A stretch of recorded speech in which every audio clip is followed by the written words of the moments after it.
2006, Burger King decided to release two 360 games, Sneak King, Big Bumpin', and Pocket Bike Racer. These sold for $3 and quickly piled up every used game bin at GameStop. And for the first few years of the 360's life, when it didn't have as many games as it did now, Sneak King, Big Bumpin', and Pocket Bike Racer were always sure to be found in the bargain bin. Why is that?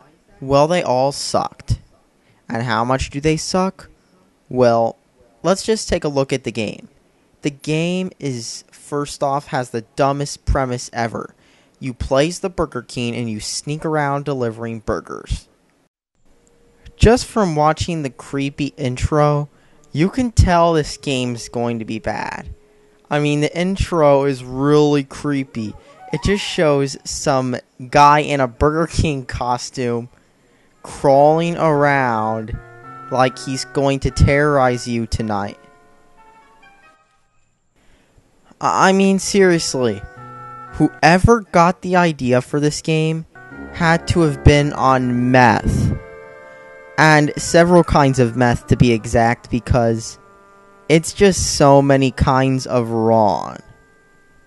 But hey, it is indicative of the actual gameplay, because the gameplay is basically you doing this in broad daylight. The first thing you'll notice is that, consistent with most low-budget video games, especially ones made to advertise crappy burgers, you start off with bad graphics. Now, that is partially because this game was unique in that it was the only original Xbox game to play on the 360 as well, because actually they put original Xbox and 360 versions on the same disc, so you can play this on your 360 and your original Xbox without having to have a hard drive in the backwards compatibility emulator. The game is a basic ripoff of every other stealth game, except instead of beeping people up, you walk around in a creepy Burger King costume, and you hand people burgers while trying not to be seen. I mean, this is broad daylight, but still. Wow.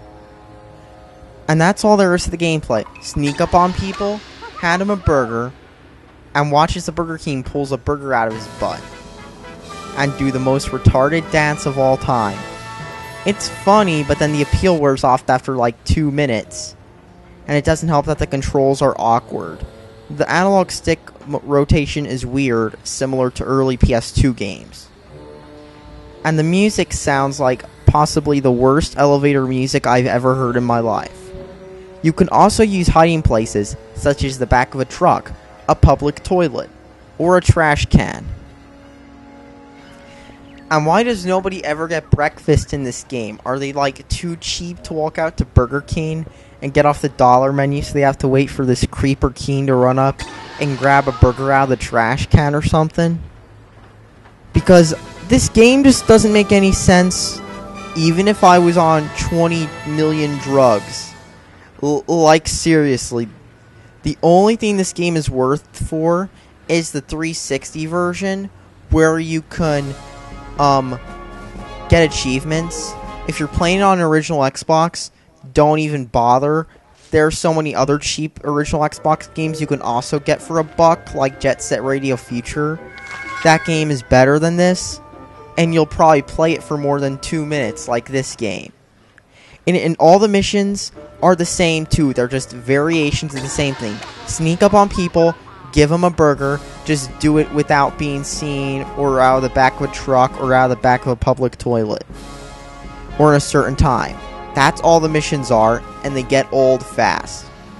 All in all, don't buy this game unless you're on drugs and you're drunk and you just want to have a drinking game around this, because that is the only way you could buy this game. Or if you just want easy 200 gamer score. All in all, thanks for watching and subscribe for more.